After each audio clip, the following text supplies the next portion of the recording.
नफसानी दी, जिंदगी दी। अगला वक्त ये हाल एक का नहीं हुआ, नमरूद को देख ले। हजरत इब्राहिम अलैहिस्सलाम को कहता था मैं रब हूं, आपने फरमाया रब तो वो है जो जिंदा करता और मारता है। एक मौत का कैदी बुलाया, कहने लगा हाँ भाई कितने दिन रह गए थे फांसी में? कहने लगा जी परसों होनी थी। कहा जा तुझे आजाद किया, लो मैं भी जिंदगी देता हूं। एक बेगुनाह आदमी को पकड़ के कत्ल कर दिया, कहता मैं भी मारता हूं। हजरत इब्राहिम अलैहिस्सलाम कहने लगे तू तो बेवकूफों जैसी दलीलें दे रहा है, चल इस तरह कर, मेरा रब सूरज मशरक से निकालता है, तू अगर रब है तो मगरिब से निकाल के दिखा। अब दलील का जवाब कोई नहीं था तो कहने लगा पकड़ो और आग में डाल दो। अल्लाह के नबी को आग में डालने वाला, यहां एक मच्छर बैठा है, 400 साल हुकूमत की और खुदाई का दावा किया। यहां मच्छर बैठा था, छींक आई तो मच्छर अंदर चला गया। पहले दरबार का अदब यह था कि जो आए सजदा करे। अब उसके सर पे कोई चीज मारता था तो उसे सुकून होता था, मच्छर थोड़ी देर के लिए उसका दिमाग छोड़ता था। ओ भाई ये इस धरती पे अल्लाह ने लोगों को नजारे दिखाए और हमें समझाने के लिए दिखाए, हमें तफक्कुर की, गौर की दावत दी कि देख लेना, अपने अमल को परखना। तुम्हारे अमल हजरत मूसा के फरमाबरदारों जैसे हैं, जनाब इब्राहिम के फरमाबरदारों जैसे हैं, या बन के बैठ गए हो? अब दरबार का अदब यह है, बेबसी का ये हाल है कि जूते लटकते हैं दरबार में, जो आता है जूता खींचता है। और अदब यह है कि 10 जूते नमरूद के सर पे मारो, और 400 साल जूते लगते रहे। रोता था, जो आदमी आता था मिन्नतें करता था, कहता था कहीं से कोई दवाई मिल जाएगी। पागलों जैसी जिंदगी गुजारी, पागलों जैसी सख्त। वो तो हिसाब, वकूए कयामत तो हिसाब होगा ही। यहां लोग पागल होके मरते हैं, माज़अल्लाह, नफ्सियाती मरीज होके मरते हैं। यहां आखिरी वक्त इतना सख्त आता है कि दुनिया मौत की दुआएं मांगती है। मेरे भाई, जब इंसान जुल्म करता है तो भूल जाता है कि शायद मुझे पूछेगा कोई नहीं। जब वो ज्यादती करता है तो भूल जाता है। जब वो किसी का हक खाता है तो वो कहता है शायद इसका तो वारिस ही कोई नहीं जिसको मैं लूट रहा हूं। लेकिन जब अल्लाह की पकड़ आती है, हज्जाज बिन यूसुफ जालिम था, उसने अच्छे अच्छे काम भी किए थे। कुरान पाक पर जेरे ज़बरे आराब हज्जाज बिन यूसुफ ने लगवाया। मोहम्मद बिन कासिम को हिंदुस्तान सिंध के इलाके फतह करने भी हज्जाज बिन यूसुफ ने भेजा था। सारी खूबियां अपनी जगह पर, जालिम बहुत बड़ा था। किसी आदमी ने उसके सामने कोने की तरफ मुंह करके साथ वाले से बात कर ली तो कहने लगा मेरे खिलाफ किया, इसको ले जाओ, 2 टुकड़े करके वापस ले आओ। तूती बोलता है ना इक्तदार, जब किसी के हाथ इक्तदार होता है ना, वो चाहे एक घर का क्यों ना हो, वो 10 बंदे फैक्ट्री में काम करते हो और जो उनका मालिक होता है वो कहता मैं मालिक हूं, मुझे मानो।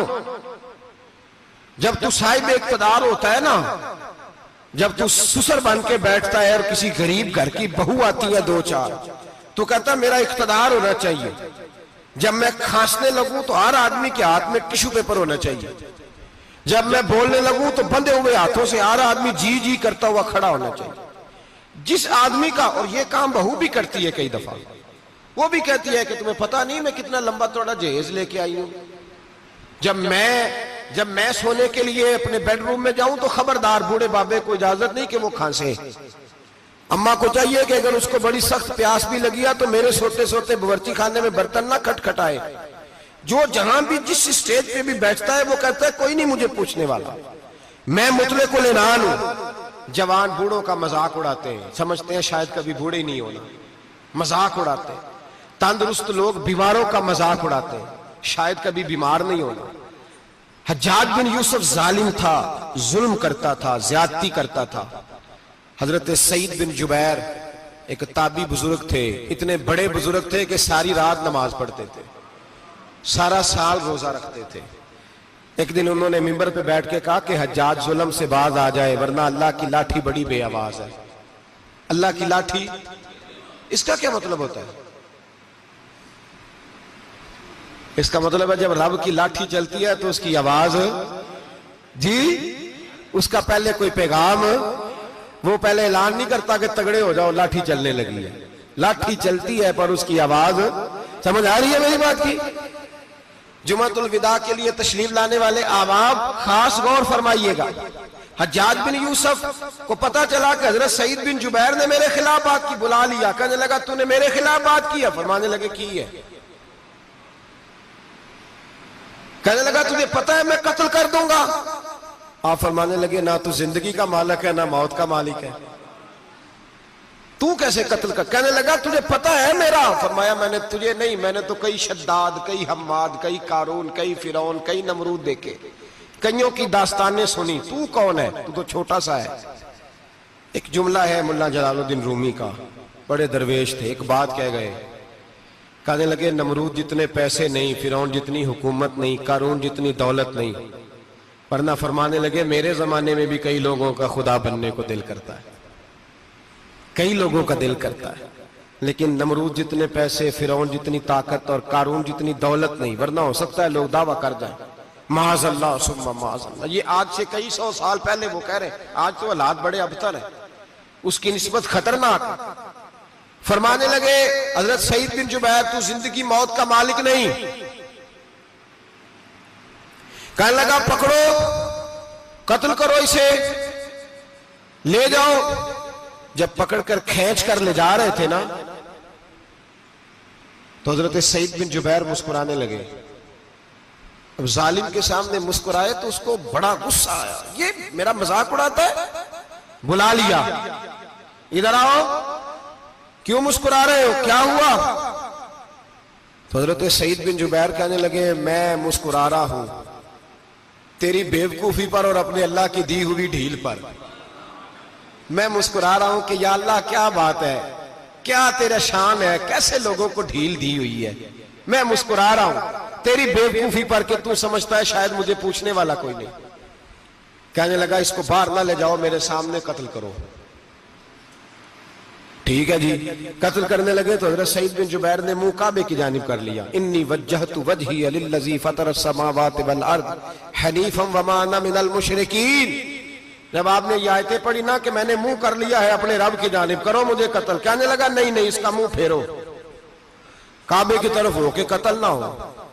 है जालिम पर पागल हो गया है।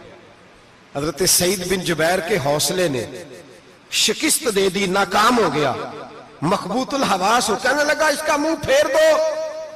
जब काबे से फेरा तो आप फरमाने लगे लिल्लाहिल मशरिकु वल मगरिबु फइन्नमा तवल्ला फसम्मा वजहुल्लाह। अल्लाह फरमाता है तुम मशरिक और मगरिब सारा ही अल्लाह का है, जिधर भी मुंह करोगे उधर अल्लाह ही अल्लाह है, जिधर भी मुंह करोगे उधर अल्लाह ही अल्लाह है, चारों जाना। फेर दे जिधर मुंह फेरना है तूने, फेर दिया मुंह। हजरत सईद बिन जुबैर के गले पे खंजर रखा तो आपने हाथ उठाए, कहने लगे ए अल्लाह मेरे बाद इसे किसी और पर मुसल्लत ना करना, मेरे बाद किसी और पर मुसल्लत ना, बस मैं आखिरी हूं। जब आप जिबा हुए तो इतना खून निकला, इतना खून निकला कि लोग कहते हैं जितना ऊंट के वजूद से निकलता है। तर हो गया सारा उसका दरबार। एक समझदार आदमी को बुला के कहने लगा इतना खून मैंने पहले कभी, मैंने बड़े बंदे कत्ल कराए हैं पर इतना खून नहीं निकला। तो वो कहने लगे लोग मर जाते, मरते वक्त डर जाते हैं, सहम जाते हैं, खून सुकड़ जाता है। लगता है ये शख्स जब दुनिया से गया है तो डट के गया है, ये डट के गया है दुनिया से। हज्जाज बिन यूसुफ रात को सोया तो तड़प के उठा, क्या हुआ? घर वाले कहने लगे क्या हुआ? कहने लगे सईद बिन जुबैर ख्वाब में आए और कहते हैं उठ मुझे बता तूने मुझे क्यों कत्ल किया, बता बता क्यों मारा। अगली रात फिर सोया तो वही ख्वाब, फिर सोया तो वही ख्वाब। गुनाह नफ्सियाती मरीज बना देता है, जुल्म तुझे मकबूतुल हवास कर देता है। जब तू ज्यादती करता है तो अल्लाह फरमाते हैं कि मैं, तू अल्लाह को भूलता है, अल्लाह तुझे अपना आप भुला देता है। फिर तू भूल जाता है, फिर तू सीधे रास्ते पे चलता है पर भटक जाता है, फिर तू सही रास्तों का तायुन करके भी गुमराह होता है, फिर तू रोज वही गाड़ी चलाता है पर अब जब तू ब्रेक लगाता है तो नहीं लगती। जब गुनाहों के साथ तू मकबूतुल हवास होता है तू रोज वो कारोबार करता है, लेकिन जब तेरे गुनाह तुझे घेर लेते हैं फिर उसी कारोबार में तू नुकसान उठाता है। हज्जाज बिन यूसुफ तड़पता है, रोता है, यहां तक कि बीमार हो गया, पेट में दर्द होती है, पता नहीं क्या हुआ, तकलीफ होती है, पता नहीं। सारे हकीम, तबीब, डॉक्टर, कोई ना समझ सका कि बीमारी क्या है। जो बीमारियां खुदाई होती हैं उनका लोगों को पता, जो आजमाइशें रब की जानिब से होती हैं वो डॉक्टरों के हत्थे नहीं चढ़ती, जो तकलीफें अल्लाह देता है उनका हकीम तबीब इलाज नहीं कर पाते, मुश्किल। और शिफा उसी वक्त होती है जब अल्लाह देना चाहे, और जब रब भी देना ना चाहे तो बड़े बड़े डॉक्टर कहते हैं कि हमारे बस की बात नहीं रही। बगदाद से हकीम आए, पेट देखा, कहने लगे ना तेरे मिर्दे में कोई दिक्कत है, ना तेरे जिगर में, ना किसी और जगह, माजरा क्या है? एक आखिरी इलाज है, आखिरी। वो क्या? गोश्त का छोटा सा टुकड़ा धागे के साथ बांध के मुंह में डाला और फिर एक बारीक सा तिनका लेके उसको अंदर डालने लगे गले में। वो गोश्त का टुकड़ा जब हलक के अंदर उतर गया, उस हकीम ने वापस खींचा तो कैसे ऐसी बदबू आई जैसी कभी सूंघी न थी। जानवर कीड़े मकोड़े लगे हुए बाहर निकले, और जब देखा तो जितने महल में लोग बैठे थे चिल्लाते हुए निकल गए कि ये क्या मुसीबतें हैं। हकीम